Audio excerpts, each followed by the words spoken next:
What's up, everybody? I want to welcome you to our church, and it's just so great to be back from a little vacation. Have been out the last few weeks with our family, getting some sun and resting, and it's just so good to come back home. I love our church so much, and there is no place like home. And I just want to give a shout out to our staff, to our leaders here at City Life, our dream team, who are so dependable, so reliable. It's really a blessing to know that we can disconnect for a few weeks and not have to worry about the church. And it's just in such good hands. God's given us such a great team. Can we just give it up for all of our leaders, our staff, our volunteers? We really are so blessed at City Life. And it's great to be here to jump back into this series that we're in this July called How to Amaze Jesus. I wonder how many of you had a nickname growing up when you were a kid? Anybody have a nickname? I had a nickname when I was a kid. I'm going to share it with you, but on one condition: you can't use it against me, okay? It's a little embarrassing, but I'll share it with you today. My nickname when I was growing up, when I was a kid, and it's carried over with some of my family even still to this day, it was Bumper. And the reason I got the nickname Bumper was because I did actually used to run into things all the time. When I was learning to ride a bike, I would run into the mailbox over and over and over. In the house, learning to walk, running into the furniture. And it just kind of stuck with me, Bumper, because I would run into stuff. And so we do that. I have nicknames for our kids. Parents, you probably have little nicknames for your kids. It's interesting because Jesus, when you read the Gospels, he spent a lot of time with his 12 disciples. They were kind of like his little kids. He must have felt that way, I think, at times. And he developed a little nickname for them. And this will be familiar to you if you've read the Gospels once or twice. O ye of little faith. That's his nickname, I think, for the disciples. Over and over and over, he would say to them with a little bit of surprise in his voice, a little bit of amazement. Seriously, guys, after all of this time that we've been together, after everything you've seen me do, you still are struggling to believe? Oh, ye of little faith.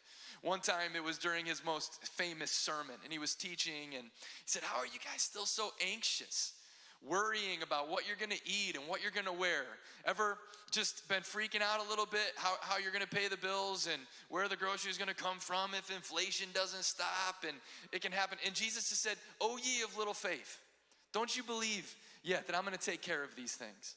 Another time they were in the middle of a really fierce storm and they started freaking out. I don't know if you've ever been in a circumstance that was so far out of your control that you had one of those freak out moments. God, what's going on? We're going to survive this. And Jesus said, guys, seriously, after so much that you have seen me do, you're still freaking out? You're still wondering if I've got a plan to get you through this? O ye of little faith. And it was this surprise from the perspective of Jesus that, why is it still so hard for you to believe? And what I love about the story that we're going to study today is it's the exact opposite of this that takes place. Jesus spent so much of his time with people who should believe and were struggling to believe. It surprised him that on this day he meets somebody who really shouldn't have believed. And he's surprised not by her lack of faith, but actually is going to say to her at the end of the story, woman, you have great faith. And he's amazed at the substance and the quality of her faith. And I want to tell you that story, and I want to just preface it by really trying to help us understand why this is so important as we talk about faith. And this is a series about faith and the kind of faith that gets God's attention. And the reason that it's so important, I want to read you one verse in Hebrews 11:6 to set this up. It says that it is impossible to please God without faith. Not that it's difficult to please God or challenging to please God. Like, you cannot please God without faith. You can't live the Christian life without faith. Everything that God wants to do in your life is going to be in response to faith. In fact, I know this, that God wants to work in your life. It's your faith, however, that is going to release the work of God in all that it is he wants to do. And so I've had this little phrase kind of bubbling inside of me as I've been getting ready for this message, because I know that some of you are here this weekend, maybe you're watching online, and there's something you need God to do in your life that you cannot produce on your own. Somebody in your life that you care about that desperately needs to change, and you can't change their heart. You can't give them a desire to change. Some of you are facing financial pressure and you're being crushed by debt and you don't know how you're going to get out of it. And we go through things that we know, God, unless you come through, there is no other plan here. It's just you. And in those moments, it's faith that's going to release the work of God. And so I want to give you this little phrase today, and here's my heart for you, and it's simply this: expect more, receive more. Why don't you say that with me? Expect more, receive more. One more time. Expect more, receive more. And so we're going to get our expectations up today for what God wants to do in our lives and our relationships with our future. And so this story comes from the Gospel of Matthew. Matthew was a tax collector who became a disciple of Jesus, and he wrote his experiences down. And we have from that firsthand eyewitness account this story in Matthew 15, starting in verse 21. It says, Jesus went away from there and withdrew to the district of Tyre and Sidon. And behold, a Canaanite woman from that region came out and was crying, "Have mercy on me, O Lord, Son of David. My daughter is severely oppressed by a demon." But he did not answer her a word. And his disciples came and begged him, saying, "Send her away, for she's crying out after us." He answered, "I was sent only to the lost sheep of the house of Israel." But she came and knelt before him, saying, "Lord, help me." And he answered, "It's not right to take the children's bread and throw it to the dogs." She said, "Yes, Lord, yet even the dogs eat the crumbs that fall from their master's table." Then Jesus answered her, "O woman, great is your faith. Be it done for you as you desire." And her daughter was healed instantly. So what are the qualities of great faith? Faith that gets God's attention. We learn them in this fascinating, confusing story. And I want to give you the context. We read it in verse 21. Jesus went away from there and withdrew to the district of Tyre and Sidon. This is modern day Lebanon, north of the nation of Israel, just west of Syria, right on the coast. And it would have taken Jesus and his disciples about 2 weeks to walk from Israel into Tyre and Sidon. And Jesus, he spent most of his ministry in the region of Galilee, bouncing kind of from the city of Jerusalem in the south to the area around the Sea of Galilee to the north, an area that's really about 30 miles or so geographically.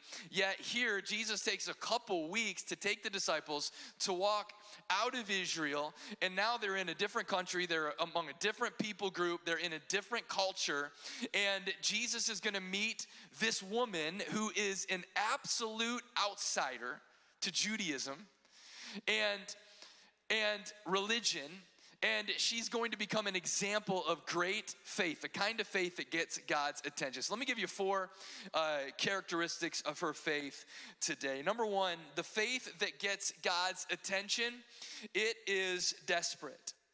And it starts at a place of desperation and extreme need in our lives. Let's pick it up in verse 22. And behold, a Canaanite woman from that region came out and was crying, "Have mercy on me, O Lord, Son of David. My daughter is severely oppressed by a demon." And so here's this mom. She's got a couple of strikes against her already coming to Jesus in terms of an ancient Middle Eastern culture. She's a woman. On top of that, she is a Canaanite woman. The Canaanites were the people who lived in the promised land before the Jews came into the promised land. And so they worshiped foreign gods.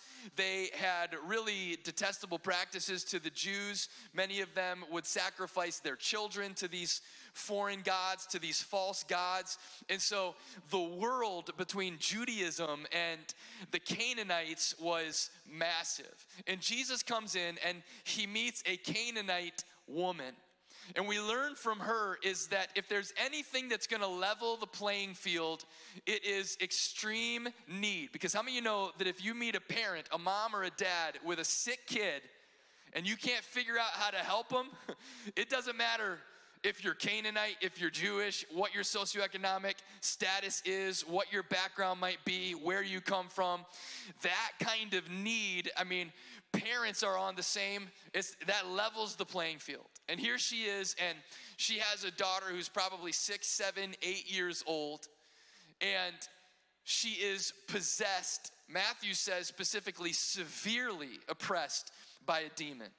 So you have a fallen angel who is pure evil that has taken up possession of this little girl. And she is likely manifesting what we see in other severe cases of demonic activity in the New Testament. I've seen it today with my own eyes that likely the demon is taking over her facial features, contorting her face. She's grimacing, she's snarling. The demon is taking over her voice. Instead of her sweet little voice, you're hearing the voice of this demon. The demon is co-opting her personality. Instead of a personality that is innocent, that is cute, you're getting deception, you're getting hate that is just spewing out of this little girl. And this mom is desperate. She's surrounded by neighbors who are telling their kids, stay away from the mom with the crazy kid. And she has totally exhausted her resources. She is out of options. Imagine being a mom, being a dad, and you've been to CHOP and you've been to the best child psychologist and you can't figure out what to do. She comes to Jesus and she is desperate. And we learn from her story that Jesus is drawn like a magnet, not to human status, but to human need. His heart is magnetically drawn in to people who are desperate, who are out of options, and he comes. And I've learned this in my life, and I'm sure you have too. You know, I think there are a couple different categories of problems and needs in our lives. There is, at one level, what we could call entry-level problems that we deal with. Since I'm fresh off of vacation, let's call them vacation problems. Vacation problems. For example, you know, we were on vacation the last few weeks, getting some sun, and you get to a point, I remember you're just sitting by the pool and actually start complaining, man, it is too sunny out here today by this pool. It is so sunny, I can't see my book, I can't read the words, I am so hot, I'm sweating so much, I'm gonna have to get up off of this chair and actually walk into the pool, and you start complaining about, we're talking about vacation problems. Vacation problems. We slept in too late today. Now my sleep rhythm, it's all thrown off. I'm never gonna be able to readjust. I gotta preach this Sunday coming up. Vacation problems. One day, true story, I was complaining because they put too much hot fudge on my ice cream. Strawberry ice cream, put the hot fudge in there because you need the strawberry and the chocolate. It's the combination of the flavors is dynamite. But you got to get the proportion correct. And they didn't do it. It was just smothered in hot chocolate. And I was eating it, but not with a grateful heart. Come on. It's too much hot fudge on this ice cream. You've been on vacation too long. When you start dealing with the vacation problems. But then we have, all kidding aside, what we could call graduate level problems. And some of you this weekend, you're dealing with graduate level problems in your life. You're in a marriage that is hanging on by a thread and you have tried everything. You have been to therapy, you're reading the books, and you cannot figure it out. Maybe for you, you've been betrayed by somebody that you thought was with you heart and soul, and now not only can you not trust them anymore, you're worried if you're ever going to be able to trust anybody again. And we deal with in our lives, some of you, for you, it is a physical situation, something that you're going through in your health, or maybe you're a parent and you relate to this mom because you've got a kid and you're worried about the path that they're on, and you don't know how to fix it, and you don't know how to change them, and you don't know how to take away their pain, and we can begin to deal with graduate level problems. Now here's the good news. Entry level problems are entry level opportunities for you to experience God at work in your life. But graduate level problems are graduate level opportunities for you to graduate into the miraculous activity of God in your life. We all want to see miracles and experience miracles, but nobody wants to be in a situation in which a miracle is necessary. But God draws us into those moments and into those situations so that we can experience Him at the point of our extreme need and desperation. Do you realize that you need needs? Because God uses your needs to open you up. God uses your needs as an entry point into your heart, into your life, into your relationships. God uses your needs to show you that He is all that you really need, because we never know God's all we need until God is all we have. And so if you're feeling desperate today just at the point of extreme need, congratulations. You might be closer to a miracle than you thought. That's where the faith that gets God's attention starts, at a point of desperation. Secondly, the faith that gets God's attention is personal.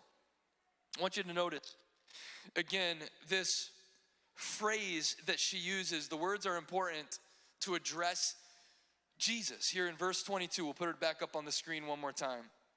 She says, "Have mercy on me, O Lord, Son of David.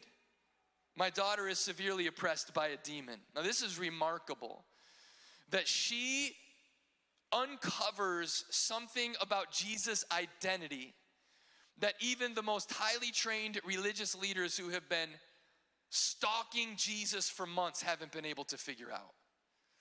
And she uses this messianic title for Jesus, Son of David, which would acknowledge the fact that Jesus has come from the line of Israel's greatest king.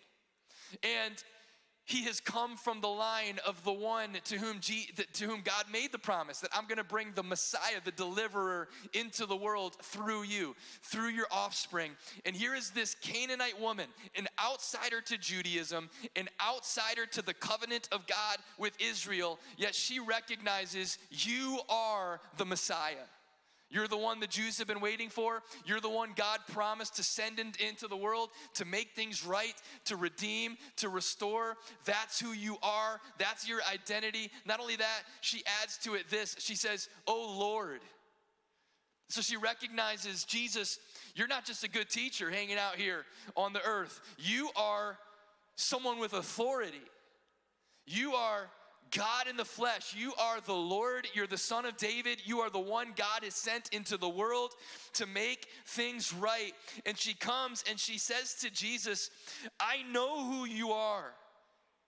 And faith sees something, and I want you to catch this, because we can get confused about faith, and often it's because I think we see faith as, man, we got to get convinced that a certain outcome is going to take place in our lives. I've got this need, I've got the desperation, check, and now I begin to imagine, well, God, this is how I want you to resolve this situation for me. And so faith is 100% certainty that God is going to do what you expect Him to do. But listen, faith doesn't see an outcome. Faith sees a person. And faith says, I know who Jesus is. That Jesus is the healer. Jesus is the provider. Jesus is the comforter. Jesus is the deliverer. Jesus, that is who you are. And my faith is in you. Can I just remind you, church family, our faith is not not in healing. Our faith is in Jesus. Our faith is not in deliverance. Our faith is in Jesus. Our faith is not in provision. Our faith is in the provider. Our faith is not in comfort. Our faith is in the comforter. Our faith is not in clarity, although you may be craving clarity in your life. Our faith is in Jesus, who speaks and guides and directs and gives us the wisdom and discernment that we need in our lives. Our faith is not in miracles. Our faith is in the miracle worker himself. It's in Jesus. And so faith that gets God's attention, it's personal. It is focused on the unique person of Christ. Third, and I really want to get into the guts of this story and some interaction here with Jesus that is frankly head-scratching. And I want you to see that the faith that gets God's attention is tenacious. And so let's pick it up in verse 23, because something you begin to notice as you read this story is that Jesus does not make it easy on this mom.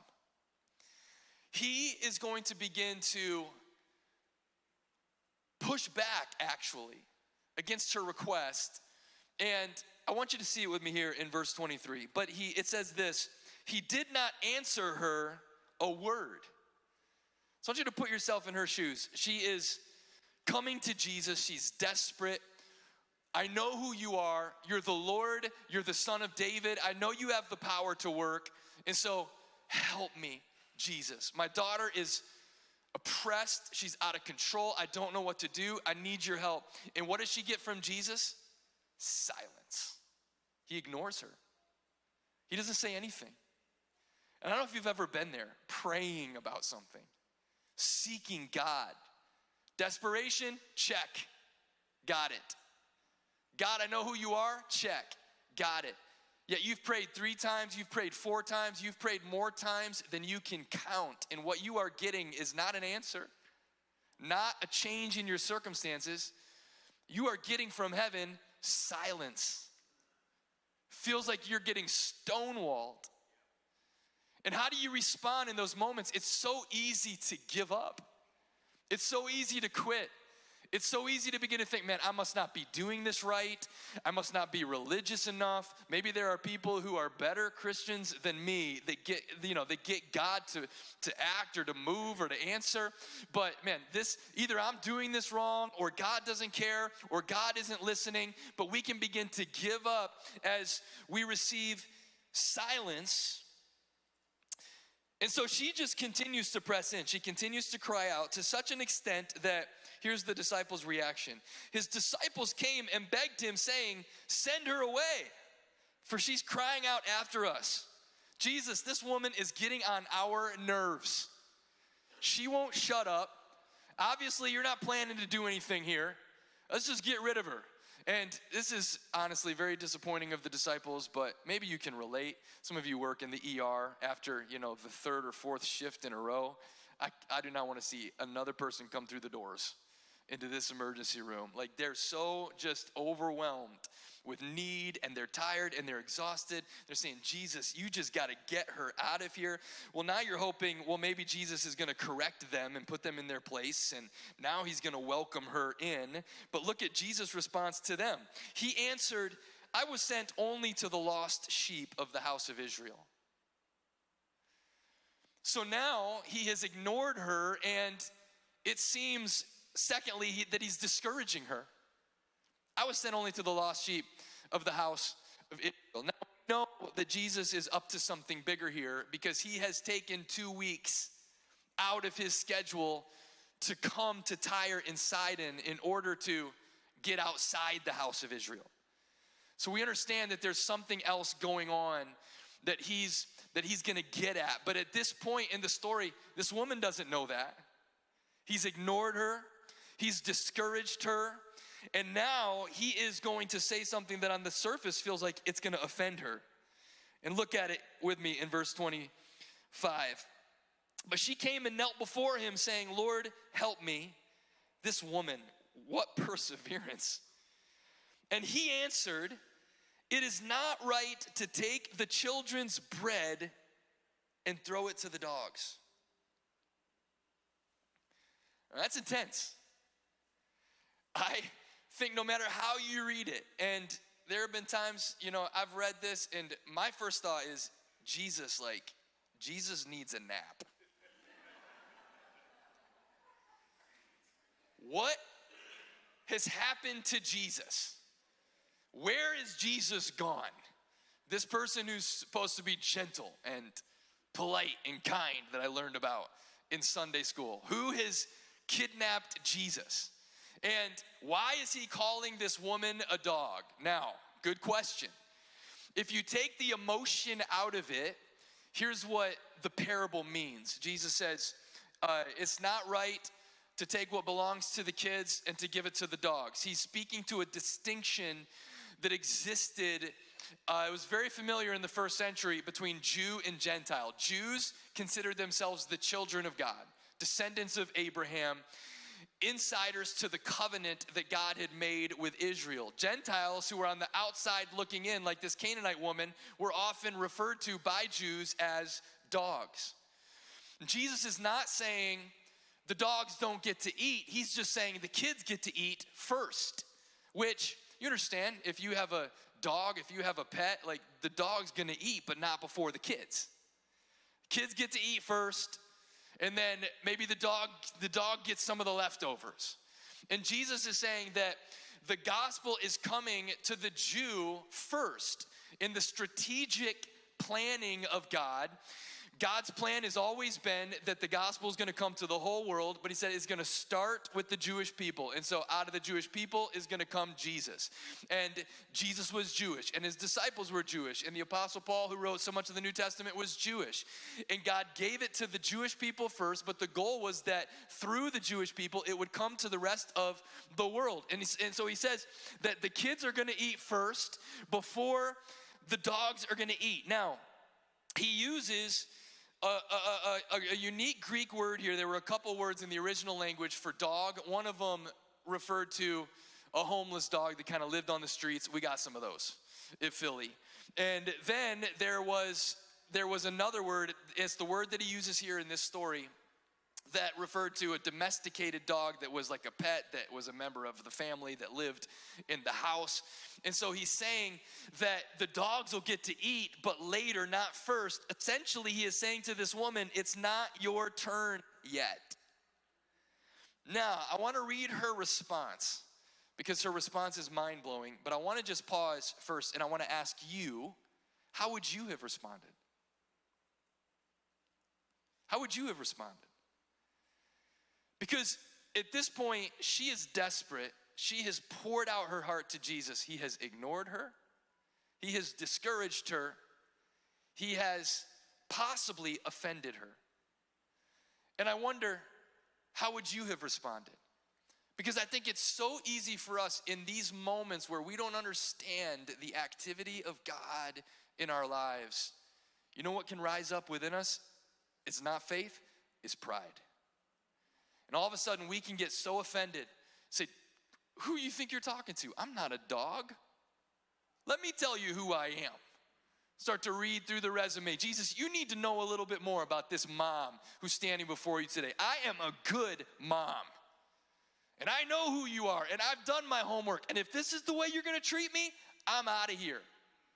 And it's so easy for us to get offended with God, to hear about somebody that we cared about who prayed for healing and God didn't respond to their prayer the way that we wanted him to or thought that he should have, and it violates our sense of fairness, and we start to think, well, God, if that's the way that you're gonna treat her prayer, then I'm out of here. I'm not even gonna bring you my prayer. And we can get so offended and we can become so proud that our pride separates us from the one source that can actually heal us. But what is this woman going to do? Does her pride kick in? Does she get offended? I want you to see her response. Verse 27, she said, yes, Lord, yet even the dogs eat the crumbs that fall from their master's table. Amazing. She's not offended. She presses in and she displays an understanding of God's mission that even his own disciples hadn't got their heads around yet. Jesus tells a parable and she gets it immediately, but something rises up in her. It's not pride, it's humble faith. And she says, yes, Jesus, I understand. I see the big picture. I understand who you are. I understand why you're here, but you've got more than enough bread to go around. And in a house, even the little puppies get to eat after the kids are done. And I know that even if all I get from you is a scrap, that scrap will be enough. And even one crumb that falls from the plate of God will be all that I need. It's amazing. And it leads to this legendary statement from Jesus in verse 28. "O woman, great is your faith. Be it done for you as you desire." And look at the result. Her daughter was healed instantly. "O woman." It was a term of respect and dignity. He's not calling her a dog.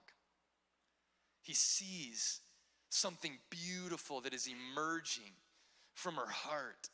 Great is your faith. He's shocked. I can see Jesus almost looking at the disciples, and it's like he's pointing at this woman. Guys, you see this? Do you see her? This is what I'm talking about. Oh, ye of little faith. Ye of little faith. Ye of little faith. Do you see her? Do you see what's coming out of her right now? This is great faith. What is Jesus doing here? In all of these responses to her faith, to her prayers, to her cries, her desperation, he's setting up barriers. One barrier after the next. He's not making it easy for her. He's making it challenging for her to press in. He's asking her, how much do you want it? Why? Not because he wants to keep her away. It's the opposite of that. He sees something in her. The potential for unusual faith. The potential for unusual character. And he wants to draw out of her the quality of faith that will draw her closest to him. So God uses barriers in our lives to actually build and strengthen and develop our faith. At times it may be his silence. At times it may be an answer you don't want, or an answer you don't understand. If you feel frustrated with God today, it could be that you and God have different priorities. God's responsibility to you is not to make your spiritual formation easy. His goal towards you is to make your faith dynamic and strong. So at times, he may even put up a barrier because he sees something in you that you may not even see in yourself. The capacity for great faith. What's inside of you? I can tell you this. You'll never find out without some tenacity and perseverance.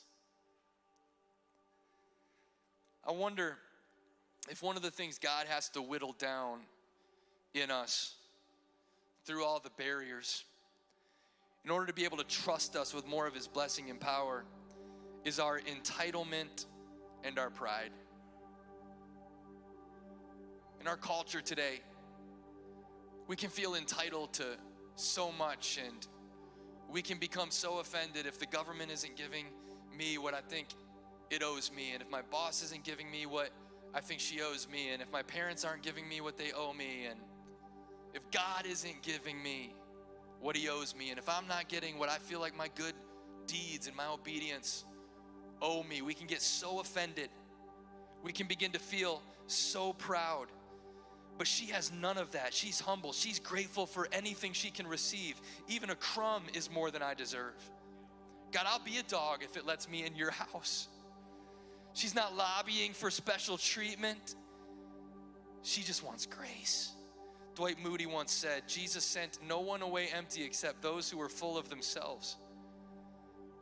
But what happens when you become empty is you see the surplus of God. You see that even God's crumbs are more than enough. And if you're here today and you're a little discouraged, feeling like I'm not the most religious, I'm not the most deserving, would God even notice me? Would God even get to me? This is humble faith to say, yes, He has more than enough. And even if I'm the last person in this room that He gets to, whatever He has left is more than I'll ever need. So it's faith that throws yourself on the grace of God. Faith that's tenacious. Can you see her just knocking down barriers? Knocking down barriers. Nothing's gonna keep me away. Jesus, I want you. It's faith that gets God's attention. And then finally, the faith that gets God's attention is positional. It comes to us because we are His kids. And that's the twist in the story. Do you see it? Jesus says, the kids get the bread, not the dogs. And then what does He do for her? He heals her daughter and says to her, you're one of my kids now. Welcome to the table. That's what Jesus did. John chapter 1 says He came to that which was His own, the Jewish people, but His own didn't receive Him. And so now to all who receive Him, that's the Canaanite woman, that's you, that's me. He gives the right to become children of God. And so you don't have to beg for scraps from God's table. You are His son, you are His daughter. He has welcomed you to the table, and He has all that you need.